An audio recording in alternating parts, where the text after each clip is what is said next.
अस्सलाम वालेकुम viewers, welcome to the next lecture of political science. आज हम जिस वेस्टर्न पॉलिटिकल फिलोसफर को पढ़ेंगे उसका नाम मैकावली है। तो आज हम मैकावली की पॉलिटिकल फिलोसफी या पॉलिटिकल थॉट को पढ़ेंगे। चलते हैं पहले मैकावली के बेसिक इंट्रोडक्शन की तरफ। मैकावली एक इटालियन स्टेट्समैन था, एक डिप्लोमेट था, एक फिलोसफर था। इसने एक डिप्लोमेट की हैसियत से यूरोप की डिफरेंट गवर्नमेंट्स की एडमिनिस्ट्रेशन को स्टडी किया, जिनमें इंग्लैंड, फ्रांस और जर्मनी शामिल है। मैकावली का जो एरा था वो एरा ऑफ रेनेसांस था। ये वो एरा था जब चर्च, स्टेट और जागीरदाराना निज़ाम के खिलाफ अवाम ने बगावत की, माशरे की कदरों के खिलाफ जो फरसूदा समझी जाती थी उनके खिलाफ बगावत की। ये separation of state and church का एरा था जब रियासत को मजहब से अलग किया गया। इस दौर में कॉर्पोरेट कैपिटलिज्म ने बहुत तरक्की की। मेडिवल एजिस में मुनाफा कमाना इतना अच्छा नहीं समझा जाता था, एक बुरी बात समझी जाती थी। लेकिन इस दौर में कॉर्पोरेट कैपिटलिज्म ने बहुत तरक्की की। इस दौर में नेशनलिज्म को भी बहुत अरूज मिला। राइज ऑफ नेशनलिज्म का दौर था ये, जिसमें फ्रांस, जर्मनी जैसी नेशनलिस्ट स्टेट्स राइज की और भी यूरोप में नेशनल स्टेट राइज की, जिनमें इंग्लैंड और पुर्तगाल वगैरह शामिल हैं। इस एरा में किंग्स ने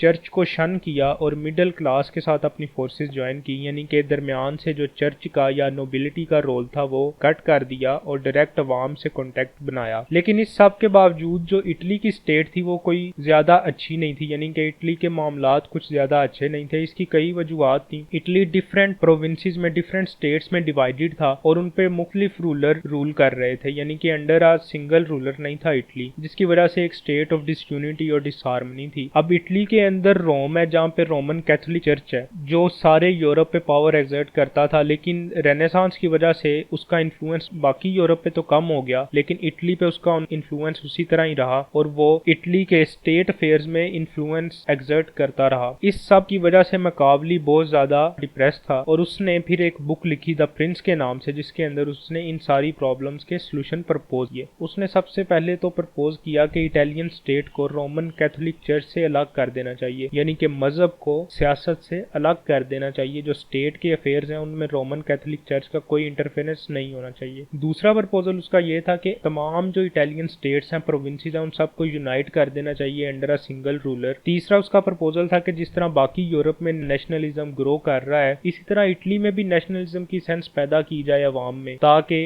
इटली भी एक नेशन स्टेट के तौर पे उभर सके। उसके बाद जिस तरह हमेशा से एक स्टेट की मजहब के बुनियाद पर फाउंडेशन बनाने की कोशिश की गई है, जिस तरह रोम में एक स्टेट बनाने की वजह क्रिश्चियन रिलीजन था और ओटोमन एम्पायर के पीछे इस्लाम था, मैकावली ने इस थॉट को रिजेक्ट किया और ये जो थियोलॉजिकल फाउंडेशन ऑफ स्टेट है इसको अलहदा किया, बल्कि नेशनलिस्टिक अप्रोच पे स्टेट बनाने को प्रपोज किया। तो चलते हैं मैकावली की बुक द प्रिंस की तरफ। मैकावली की जो बुक है द प्रिंस, उसके फर्स्ट 11 चैप्टर्स में मैकावली डेस्पोटिज्म यानी कि डिक्टेटरशिप या मोनार्कीज उनको डिस्कस करता है एंड देयर एस्टेब्लिशमेंट, और उनको किस तरह एस्टेब्लिश किया जाता है, उनको किस तरह ओवर द टाइम सस्टेन करना है। मैकावली सबसे पहले कहता है कि एक रूलर जो रूल को इनहेरिट कर रहा है अपने पेरेंट्स से या अपनी फैमिली से, उसके लिए मच इजियर है कि वो रूल करता रहे अपनी स्टेट को या अपने एरिया को। मतलब एक बादशाह है, उसका बेटा है, उसका बेटा जब रूलर बनेगा तो उसके लिए ये काम ईजी है कि वो रूल करता रहे, क्योंकि ट्रेडिशन इंस्टीट्यूशंस पहले से मौजूद हैं और उसने बस उनको चलाना है। लेकिन एक जो नया मोनार्क आ रहा है, एक जो नया फातेह आ रहा है, नया कनकरर आ रहा है, उसके लिए अपना रूल को कंसोलिडेट करना बहुत ज्यादा मुश्किल है। ये मुश्किलात किन वजह से हैं और इनको सॉल्व किस तरह करना है, इसको भी मैकावली ने अपनी बुक में बड़ी डिटेल के साथ डिस्कस किया है। उसने कहा है कि पहला तो वजह है कि जो ट्रेडिशंस है रूलर की और अवाम की, वो अलाइन नहीं करती, वो डिफरेंट होंगी, उनकी लैंग्वेज डिफरेंट होगी, उनका कल्चर डिफरेंट होगा और ये भी हो सकता है कि उनका रिलीजन भी डिफरेंट हो। इसकी वजह से जो रूलर में और पब्लिक में गैप है, जो ट्रस्ट डेफिसिट है, वो बहुत ज्यादा बढ़ जाएगा। लेकिन अगर रूलर लैंग्वेज और ट्रेडिशन शेयर करता है तो वो बड़ा इजीली और क्विकली अपना रूल को कंसोलिडेट कर रहेगा, क्योंकि जो पब्लिक है वो फिर अपने रूलर से एलियनेट नहीं फील करेगी। लेकिन वो कहता है कि एक जो कनकरर है, एक जो बाहर से रूलर आ रहा है जो आपके एरिया पे कब्जा कर रहा है, वो लाजमन कोई ना कोई अपोजिशन फेस करेगा, पब्लिक की तरफ से रिजेंटमेंट फेस करेगा और उसको पब्लिक की हेट का भी सामना करना पड़ेगा। तो इस सूरत में जो उसको अपोजिशन फेस करनी पड़ रही है, उसको क्विकली सप्रेस कर देना चाहिए, यानी कि उसको ये नहीं करना चाहिए कि मैं वक्त गुजरने के साथ साथ देखूं कि मामलात बेहतरी की तरफ जाते हैं कि नहीं, बल्कि उसको फौरन उस अपोजिशन को सप्रेस कर देना चाहिए और ये थॉरोली जो प्रेस करना चाहिए, मतलब ऑल द वे कोई उसको अपोजिशन नहीं छोड़नी चाहिए, क्योंकि हाफ वे मैयर्स हैं, जो आधे काम होंगे वो रिजेंटमेंट बढ़ाएंगे। यानी कि अगर आप एक विलेज है उसके अंदर अपोजिशन है, आप उसमें से आधे लोगों को गिरफ्तार कर लेते हो और आधों को उन्हीं में रहने देते हो विलेज के अंदर ही, तो वो डेफिनेटली लोगों को और अपने साथ मिलाएंगे और बताएंगे कि देखें हमारे लोग गिरफ्तार हो गए हैं, तो पब्लिक में आपके खिलाफ रिजेंटमेंट और बढ़ेगी। तो इस तरह हाफ वे मेयर्स जो हैं वो रिजेंटमेंट बढ़ाते हैं, इसकी बजाय all the way thoroughly opposition को सप्रेस कर देना चाहिए। इसके अलावा अगर आपकी मेजॉरिटी ऑफ पब्लिक जो है वो रूलर को एक्सेप्ट नहीं कर रही, तो रूलर को चाहिए कि जो माइनॉरिटी है उसके साथ अपने रिलेशंस बनाए, उनको सपोर्ट करे। हो सकता है मेजॉरिटी ने उनको सप्रेस करके रखा हो, इसलिए उसको माइनॉरिटी के साथ ताल्लुकात बनाने चाहिए ताकि बवक्ते जरूरत उनको काम में लाया जा सके। लेकिन इस सब के बावजूद उसको किसी को इतना पावरफुल नहीं कर देना चाहिए, इतना उसको कॉन्फिडेंस नहीं दे देना चाहिए कि कोई उठ के उसके रूल को ही थ्रेटन कर दे। मतलब वो कुछ ग्रुप से, कुछ कबीलों से या जो पावर होल्ड करते हैं उनसे ताल्लुकात तो बनाए, लेकिन किसी को इतना पावरफुल ना कर दे कि वो उसी के रूल को थ्रेटन करने लग जाए। इसके बाद वो कहता है कि एक जो मोनार्की है जिसके ऊपर एक किंग रूल कर रहा है, अगर उसको नया कोई किंग बाहर से आके रिप्लेस कर देता है कनकरर, तो वो डेफिनेटली थोड़ा सा तो पब्लिक उसको रेजिस्ट करेगी, लेकिन eventually they will get use to his rule. क्योंकि पहले भी एक बादशाह रूल कर रहा था, अब भी एक बादशाह आ गया, तो उनकी लाइफ पे कोई खास फर्क नहीं पड़ेगा। लेकिन एक रिपब्लिक है, रिपब्लिक मतलब जहाँ पर जो हुकूमत है, जो स्टेट है, वो फैसले अवाम की ख्वाहिशात पे करती है, जो पब्लिक को रिप्रेजेंट कर रही है। अगर उस पे कोई कनकरर कब्जा करता है और उसे रूल स्टार्ट करता है, तो डेफिनेटली जो पब्लिक है, एक रिपब्लिक की अवाम है जो, वो डेफिनेटली अपनी लिबर्टी के लॉस को, लॉस ऑफ फ्रीडम जो है उसको रिजेंट करेगी और अपने रूलर को हेट करेगी। इस सूरत में उसको क्या करना होगा, जो मोनार्क है, जो नया रूलर आया है, प्रिंस आया है, जो मुकाबली जिसको प्रिंस कहता है, उसको जो उनकी ट्रेडिशंस हैं, उनका जो डेमोक्रेटिक टाइप एक कल्चर बन चुका है, उसको कंप्लीटली डिस्ट्रॉय करना होगा। उनके जो डेमोक्रेटिक इंस्टीट्यूशंस बन चुके हैं उनको भी कंप्लीटली डिस्ट्रॉय करना होगा, फिर ही वो एक कामयाब तरीके से उन पर रूल कर सकेगा। यहाँ पे मुकाबली को अवाम की ख्वाहिशात से या अवाम के जो मसाइल हैं उनसे कोई गर्ज नहीं, वो सिर्फ प्रिंस जो उसका रूलर है उसी को बता रहा है कि तूने अपने किस तरह रूल को कंसोलिडेट करना है, स्ट्रेंथन करना है, चाहे अवाम का जितना भी नुकसान होता है हो जाए। मुकाबली आगे बात करते हुए कहता है कि जो ब्रूटैलिटी या जुल्म है वो इंटेलिजेंटली अप्लाई करना चाहिए। ये नहीं कि सारे का सारा शहर ही खत्म करवा दिया जाए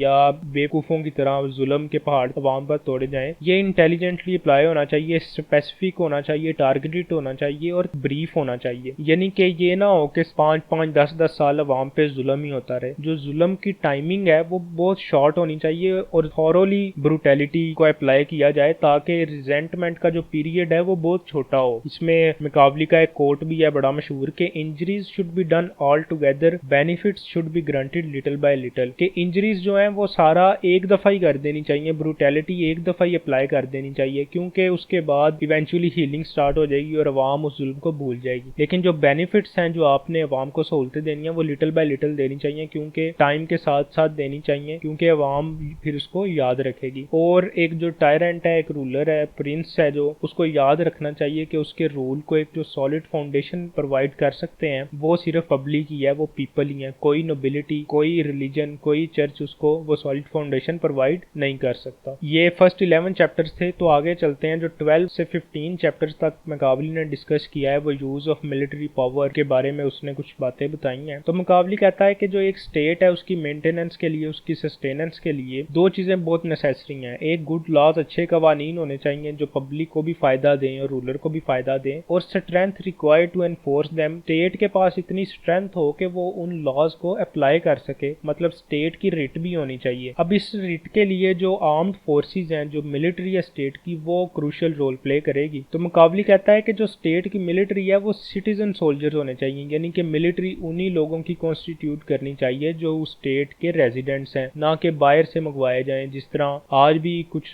कंट्रीज में होता है, जिस तरह सऊदी अरेबिया या और अरब या गल्फ कंट्रीज हैं जिनमें अपनी जो लोकल मिलिट्रीज हैं उनकी तादाद बहुत कम है और ज्यादा इंपोर्टेड मिलिट्रीज ही हैं। इसकी वो वजह बताता है कि जो मर्सनरीज और फॉरेन ट्रूप्स होते हैं वो लॉयल नहीं है। यहाँ पे भी इटालियन कॉन्टेक्स्ट में वो बात कर रहा है कि इटली की जो स्टेट थी वो मजहब के नाम पे दूसरे इलाकों से फोर्सेस मंगवाती थी, इंग्लैंड से, फ्रांस से, जहाँ पे ये कहकर मर्सनरीज मंगवाए जाते थे कि आपने रोमन कैथोलिक चर्च का दिफा करना है, लेकिन वो कोई ज्यादा फायदामंद साबित नहीं थे होते और इटली को एंड पे नुकसान ही उठाना पड़ता था। तो मुकाबली कहता है कि सिर्फ सिटीजन सोल्जर्स के पीछे उसकी बात ये है कि जो लोग अपने घरों का दिफा कर रहे होंगे, अपने जानो माल का, अपनी इज्जत का दिफा कर रहे होंगे, वही रियासत के लिए अपनी जान देने के लिए तैयार होंगे। Only those defending their homes and lands and women will lay down their life. इसी तरह वो आगे मिलिट्री की ट्रेनिंग के बारे में बात करता है कि बड़ी रिगरस किस्म की ट्रेनिंग होनी चाहिए।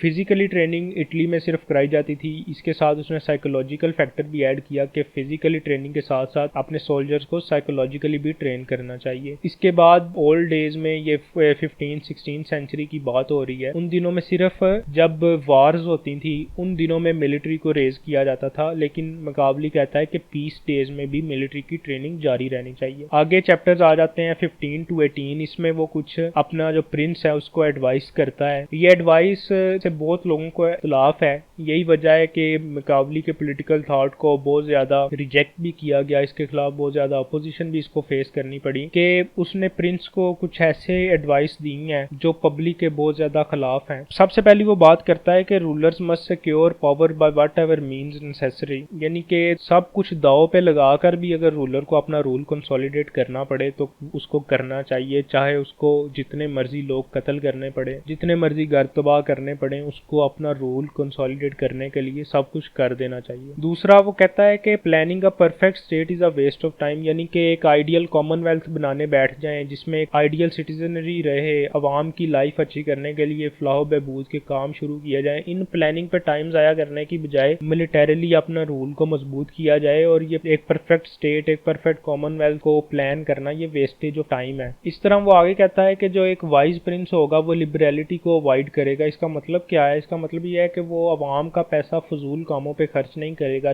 नमूदो नुमाइश पे खर्च नहीं करेगा, तो डेफिनेटली अवाम इस बात को पसंद करेगी कि उनका पैसा जो अच्छे कामों पे इस्तेमाल हो रहा है बजाय इसके कि उसको जाया किया जा रहा है। इसी तरह मुकाबला ये कहता है कि जो रूलर है उसको बहुत ज्यादा काइंड भी नहीं होना चाहिए, अवाम के साथ कैरेट एंड स्टिक की अप्रोच रखनी चाहिए, अवाम को बार बार ये याद भी कराते रहना चाहिए कि आप पे एक रूलर मौजूद है। इसी तरह जो टू मच काइंडनेस है वो अनार्की जनरेट करेगी। मुकाबली कहता है कि अगर आप सबको डील देना छोड़ देंगे तो eventually the state will descend into anarchy. तो इस सब से बचने के लिए उसको क्रूअल्टी वक्फे वक्फे से अप्लाई करते रहना चाहिए अपने सब्जेक्ट्स को यूनाइटेड और फेथफुल रखने के लिए। आगे वो कहता है कि फियर और रिस्पेक्ट दोनों इंपॉर्टेंट एलिमेंट्स हैं, लेकिन इसमें से रिस्पेक्ट ज्यादा इंपॉर्टेंट है। वो कहता है कि जो रूलर है उसको पब्लिक में फियर और रिस्पेक्ट कमांड करनी चाहिए। अगर वो ये दो चीजें पब्लिक में कमांड कर रहा है तो वो उसके खिलाफ कभी नहीं जाएंगे, और उसको इस बात का खास ध्यान रखना चाहिए कि अवाम उसको नापसंद तो नहीं कर रही, वो कुछ ऐसे काम तो नहीं कर रहा जिसकी वजह से पब्लिक में उसकी रिजेंटमेंट बढ़ रही है। दूसरा, जो कई दफा उसको टफ फैसले लेने पड़ेंगे जहाँ पे उसको लॉ को अप्लाई करना होगा या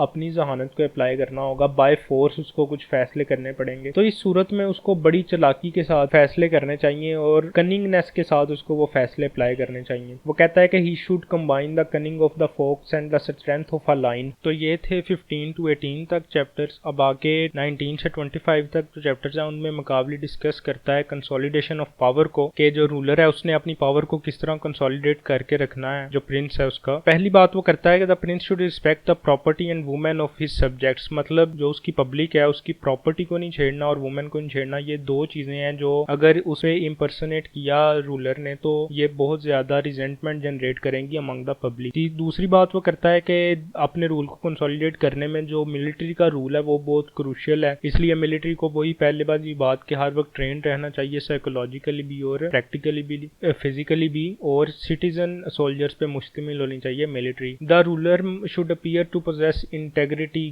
political will, determination and courage, के जो रूलर है उसके अंदर ये तमाम आदात अगर नहीं भी हैं तो पब्लिक में उसका इमेज इस तरह का होना चाहिए कि पब्लिक में वो एक बहादुर के तौर पे, एक ईमानदार हुक्मरान के तौर पे जाना जाता, और उस इमेज को मेंटेन करने के लिए उसको जो भी स्टेप्स लेना पड़े उसको वो लेने चाहिए। इसी तरह अगर दो नेबर्स में वार हो रही है तो उसको चुप करके बैठ के वो वार को देखते नहीं रहना चाहिए, बल्कि कुछ स्टेप्स लेने चाहिए। अगर एक नेबर वीक है और एक स्ट्रॉन्ग है तो उसके अंदर से जो वीक नेबर है उसको सपोर्ट करना चाहिए ताकि जो बैलेंस ऑफ पावर है वो मेंटेन रह सके, और इवेंचुअली ये वार जीत जाएंगे तो वो ज्यादा थैंकफुल होगा उसका क्योंकि वो वीक था। इसी तरह जो अपने जो ऑफिशियल्स हैं उसके जो स्टेट की मशीनरी है उसको पर्ज करते हुए कोई चीज उसको नहीं रोकने चाहिए, किसी तरह के कंप्रोमाइज नहीं करने चाहिए, बल्कि अपने ऑफिशियल रैंक्स को रुथलेसली पर्ज करना चाहिए। जो काम कर रहा है उनको रिवॉर्ड भी देना चाहिए और जो काम नहीं कर रहे उनको सजा भी मिलनी चाहिए। इस तरह आगे मकाबली कहता है कि जो उसकी जो कौंसल है, जो बेसिकली आज कैबिनेट जिस तरह है, उस कौंसल में वो मिनिस्टर्स होने चाहिए जिन पे वो ट्रस्ट कर सकता है, जो उसकी कॉज के लिए लॉयल हैं और उसके रूल को थ्रेटन नहीं करते। इसी तरह जो कोई एडवाइजर है उसको कोई एडवाइस देते हुए चाहे वो जैसी भी है, फियर नहीं होना चाहिए कि उसको उस एडवाइस के बदले में सजा मिलेगी या कौंसल से हटा दिया जाएगा। मकाबली आगे बताता है कि एक जो फार सीइंग रूलर है, एक जो समझदार है, अक्लमंद है, वो अपनी स्टेट को डेवलप करने के लिए जो भी स्टेप्स लेना पड़े उनको लेगा। चाहे कुदरती आफात आती हैं जिस तरह फ्लड्स आते हैं, earthquakes आते हैं, इनमें भी उसको इस तरह के काम करने चाहिए कि वो अपनी स्टेट को इन तमाम आफात से, इनके नुकसान से बचा सके। तो ये था आज का lecture. Kindly subscribe the channel, video को लाइक और शेयर करें। Thank you.